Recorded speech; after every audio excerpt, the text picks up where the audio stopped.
Olá galera, eu sou a Cristina Maia e vocês estão no canal Vamos Ver Docs, o seu novo canal aqui da marca Vamos Ver.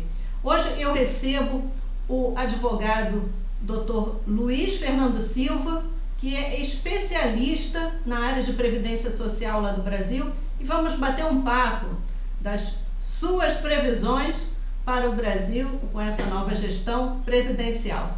Fica com a gente até o final. Vamos ver!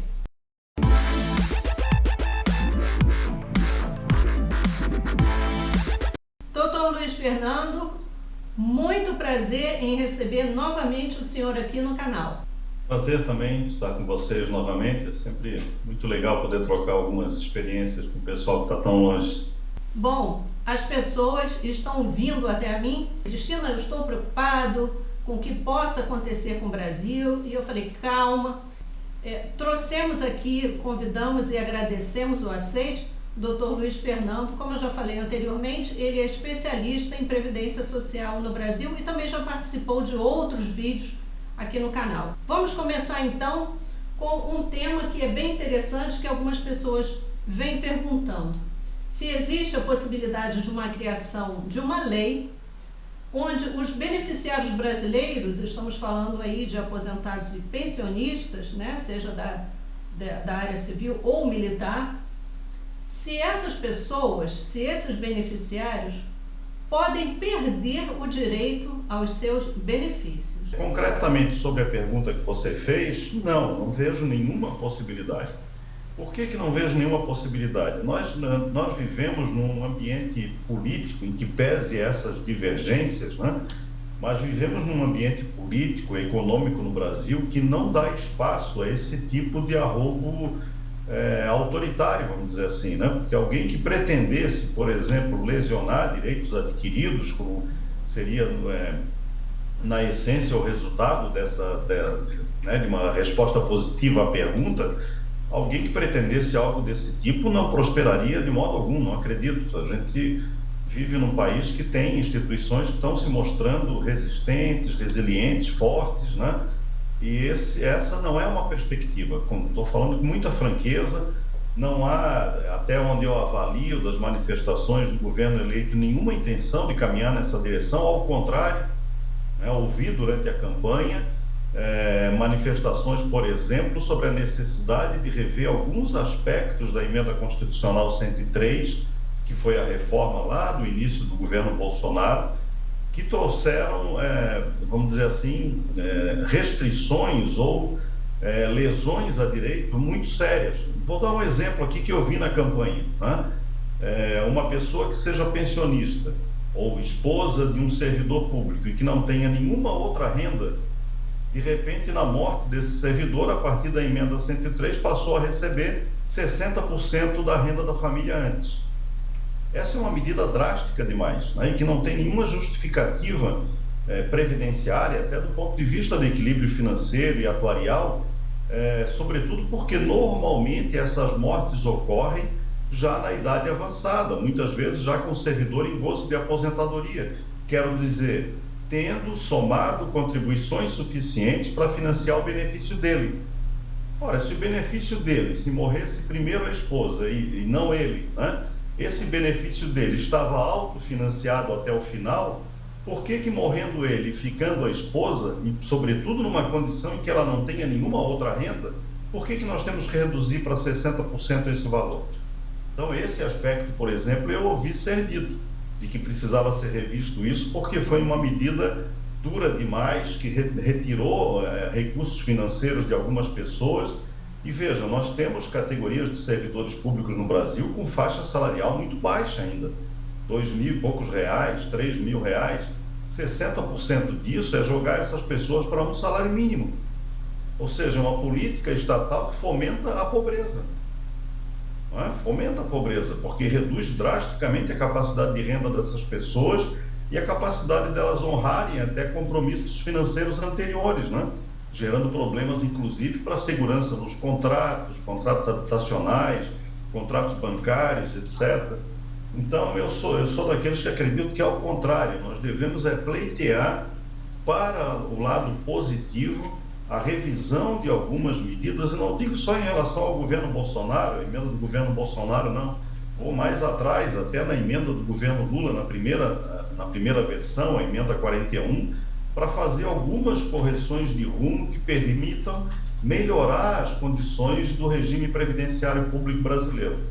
É bom lembrar que quem propôs o fim do regime público de previdência no Brasil, para a privatização total dele, isso já foi objeto de conversa nossa aqui em vez anterior, foi a emenda 103, foi o Paulo Guedes, no início do governo Bolsonaro, né, que propunha a adoção de um modelo exatamente igual ao do Chile. Aí sim, se fosse essa a proposta em discussão, nós estaríamos diante de um risco seríssimo, né? Basta o pessoal acessar aí pelo Google as matérias sobre o que é a Previdência no Chile, estão lá disponíveis, estudos oficiais que mostram aí sim um descalabro do ponto de vista da proteção previdenciária que é inaceitável, né? Então eu tenho uma certa tranquilidade em relação a esse debate, eu tenho uma tranquilidade em relação a esse debate no sentido de que ele vai se dar num campo muito mais de proposições de melhoria do sistema do que aquelas tradicionais, que marcaram todas as emendas anteriores, que eram restritivas, de redução de direitos, redução de valores na aposentadoria. Eu não creio que nós tenhamos mais espaço para isso, nem necessidade econômico-financeira, que é mais importante, né? O problema brasileiro hoje, do meu ponto de vista, não é o regime previdenciário, é o combate à pobreza e, sobretudo, o combate à fome. Eu insisto numa questão que foi até, inclusive, pautada por um nosso seguidor. Com essa questão, relembrando aí o que nós passamos lá na época da gestão do então presidente Fernando Collor, que houve a retenção de capitais em poupança e as pessoas ficaram preocupadas se iam deixar, agora atualmente, se vão deixar o dinheiro no Brasil ou então se trazem o dinheiro para cá, para Portugal. Então, a gente não precisa se preocupar ou precisa? Eu aproveito um pouco da minha resposta anterior para mais uma vez dizer que não, né? As condições, é bom sempre quando a gente analisa essas possibilidades extremas, né, como essa que você coloca, é bom a gente contextualizar, inclusive, a ocorrência delas no tempo histórico, né? O governo Collor, é bom a gente lembrar, quando o Collor assumiu, a inflação no Brasil estava em torno de 70% ao mês, sobretudo porque temos um contingente de redução de renda salarial muito grande no Brasil e, portanto, capacidade de compra menor, e isso leva à redução da própria inflação, porque não há demanda, né? Então, nós vivemos uma situação conjuntural, do ponto de vista econômico, completamente diferente da situação conjuntural que vivíamos naquele tempo. É bom a gente lembrar que, anteriormente à posse do Collor, diversas outras tentativas de estabilização econômica haviam sido adotadas, né? Lembram do governo Sarney, né? Com congelamento de preços, enfim, todas essas medidas foram se mostrando ao longo do tempo totalmente insuficientes para o controle da inflação lá naquele período. Isso deu espaço, deu condições políticas àquela medida extrema que foi adotada no começo do governo. Nós não temos nem de perto essa mesma condição política no Brasil de hoje, ao contrário. É uma condição política absolutamente distinta, econômica, financeira do Estado. O Brasil tem ainda saldos orçamentários importantes, a inflação é relativamente baixa, em que pese ela atingir muito as populações de baixa renda, porque ela está concentrada, sobretudo, nos alimentos, né, na possibilidade de aquisição de alimentos. No Brasil, a inflação tem esse componente muito grave, e o Plano Real, ao contrário, acabou se mostrando efetivamente capaz de conter a inflação, tanto é que a gente vive uma inflação que está alta, como falei, porém não é de 70% ao mês, como nós tínhamos naquela época.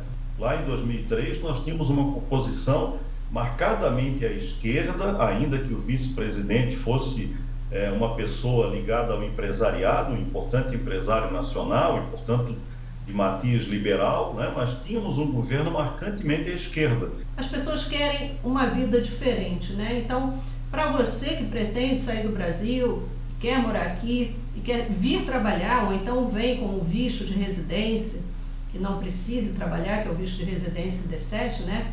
Vamos saber agora como é a visão do Dr. Luiz Fernando Pegando um pouco mais, então, teu público, né, principalmente formado aí por servidores públicos, civis, militares que residem em Portugal, parcela deles substancial de pessoas aposentadas. Quero dizer que uma expectativa que nós temos em relação ao governo e que está calcada naquilo que foi feito na primeira gestão do presidente Lula em 2003, é o restabelecimento de um processo de negociação coletiva no setor público. Por que isso é importante? Porque não havendo um processo de negociação coletiva organizado, estruturado, que define exatamente quais são as regras do jogo entre servidores e Estado, nós ficamos sujeitos, seja a políticas governamentais absolutamente descoladas de qualquer negociação com os servidores. Falo políticas governamentais relacionadas a eles, servidores, né? Por exemplo, política salarial, recuperação de perdas salariais, outros direitos, etc. Então, a negociação coletiva, para mim, sempre foi, e isso em 2003, né, nós conseguimos implementar, inclusive na primeira fase do governo Lula, ela é fundamental para resolver essas demandas do ponto de vista negociado, né, entre governo e servidores. Então, há perdas salariais acumuladas, sem dúvida. Os servidores públicos ficaram nos últimos 3 anos e meio, 4 anos, diria um pouco mais, porque isso vai até 2017, em pleno governo Temer. Os servidores tiveram seus salários congelados desde lá, salvo raras exceções. Portanto, há uma perda salarial estimada em torno de 20%, 25% nesses últimos 4, 5 anos. É preciso, portanto, buscar a recuperação dessas perdas. É claro que eu não poderia dizer isso no momento em que o governo está buscando 175 bilhões para manter o Bolsa Família, ou manter as pessoas vivas, né? Então, não parece ser um momento oportuno hoje para colocar mais uma despesa de não sei quantos bilhões para dizer, olha, os servidores públicos também querem recuperar 25% de perda salarial. Acho que isso não se colocará agora, mas é uma medida necessária de discussão de curto, médio e longo prazo. E a negociação coletiva é o que dá condições estruturais para que isso ocorra, né? Isso foi montado no início do governo Lula, depois foi abandonado no governo Temer, e não houve, durante o governo Bolsonaro, nenhum processo de negociação efetiva com os servidores públicos, e a gente espera que isso agora seja restabelecido. Uma segunda questão que eu acho que é urgente definir, essa falha ocorreu inclusive na primeira versão do governo Lula, que é a falta de definição de uma política salarial clara para o funcionalismo público. Falo de manutenção, antes de mais nada, de manutenção do poder aquisitivo, né, como a gente defende para qualquer trabalhador do setor privado, para o salário mínimo, também defendemos para os servidores públicos. Quer dizer, é inaceitável que eles percam poder econômico diante da inflação, porque isso significa, na prática, a redução salarial, né? A pessoa ganhava 1.000, a inflação foi 10, ela não pode ganhar 900, ela tem que ganhar o suficiente para enfrentar a inflação, né? Então, acho que esse segundo aspecto de fixação de uma política salarial para o funcionalismo parece bastante importante, algo que as entidades sindicais e associativas do funcionalismo devem cobrar com muita ênfase, né? Acredito que seria razoável, do meu ponto de vista, que essa política fosse semelhante, por exemplo, à política que está sendo proposta para o salário mínimo, que é a mesma que o governo Lula adotou no seu primeiro mandato. Como é que era a política do salário mínimo naquela época? De recuperação do salário mínimo era a inflação do ano anterior mais a variação do PIB. Por que isso? A variação do PIB médio de 5 anos anteriores. Por que isso? Porque a gente precisa manter o poder aquisitivo e recuperar a perda. Manter poder aquisitivo é reajustar a inflação do período anterior. Recuperar perdas é uma política de médio e longo prazo. Então, quando eu vinculo isso ao PIB, eu estou dizendo, olha, se a economia se desenvolver bem, se o Brasil se recuperar bem e tivermos esse crescimento de renda nacional marcada pelo PIB, um pouquinho desse PIB maior no Brasil deve servir para recuperar a perda salarial. Escrevi um artigo, posso mandar para você depois, Cristina, para disponibilizar, que menciona esses aspectos. Eu fui secretário nacional de Recursos Humanos no primeiro ano do governo Lula, portanto, não estou falando aqui só como um advogado que milita fundamentalmente na área do setor público, mas alguém que já passou, já teve essa experiência do outro lado do balcão, né, de promover a negociação coletiva, de promover políticas de recuperação de perdas salariais. Creio que nós vamos ter o estabelecimento de mecanismos concretos de combate à fome, como já falei. Isso é fundamental para um país como o Brasil, né? Repito, é inaceitável que a gente consiga conviver com 30 milhões de pessoas que não têm nenhum tipo de alimento durante o dia, gente. Vocês vivem em Portugal, num país, na Europa, em Portugal, um país com uma renda média bastante razoável, uma condição de vida bastante razoável, mas a gente precisa sempre lembrar a situação brasileira, que é uma situação de miséria absoluta, né? Quando a gente olha esses 30 milhões de famintos e boa parte deles, a maior parte deles, formada por crianças, não é? Que se não tiverem nutrição na primeira fase da vida, não terão capacidade cognitiva para enfrentar a vida no restante do seu tempo, se sobreviverem a esse período de fome. O terceiro pilar, me parece que é o pilar ambiental. Não é mais possível a gente pensar em economia, em estabilidade econômica em nenhum país, mas sobretudo num país periférico como o Brasil, dependente dos acordos internacionais, do comércio internacional. Não é mais possível admitir que o país destrua aquilo que é uma fonte importante de sobrevivência do mundo todo, né? Que é a Amazônia, por exemplo, no Brasil, mas não só ela, todos os nossos biossistemas que precisam ser preservados. Então, me parece que não é à toa, né? Esses símbolos, eu acho que a gente tem que conseguir captar quando eles aparecem, para a gente entender e projetar, raciocinar e projetar o futuro, né? O convite à participação do Lula na COP27 não é qualquer coisa, ele tem um simbolismo muito importante, né? Os países, sobretudo os da Europa, que têm vamos dizer assim, essa preocupação climática maior, mas os Estados Unidos, pelo menos sob o governo Biden, também afirmam isso. Esses países convidam pela primeira vez alguém que foi eleito, não é alguém que já é presidente. A COP, pelo menos os vínculos de chefes de Estado não é para ex nem para futuros chefes de Estado. Por que convidam? Convidam porque tem uma expectativa positiva em relação a isso. E essa expectativa positiva para o Brasil, para o mundo todo, do ponto de vista ambiental, traz para o Brasil uma expectativa econômica muito importante. Porque também, se a Europa quer que preserve a Amazônia, a Europa tem que investir no Brasil também. E por último, eu acho que a questão do equilíbrio fiscal, eu acho que ele é um elemento importante.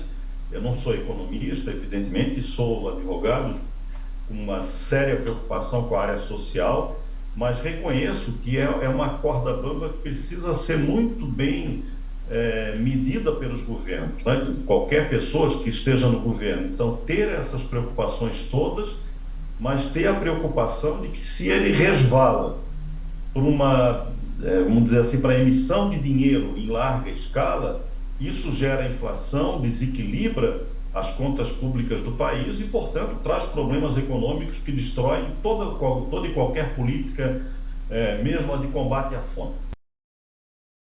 Doutor Luiz Fernando, muito obrigada pela sua participação e para você que está assistindo, eu quero ouvir a sua opinião. Obrigado a vocês. Muito obrigada e vamos ver.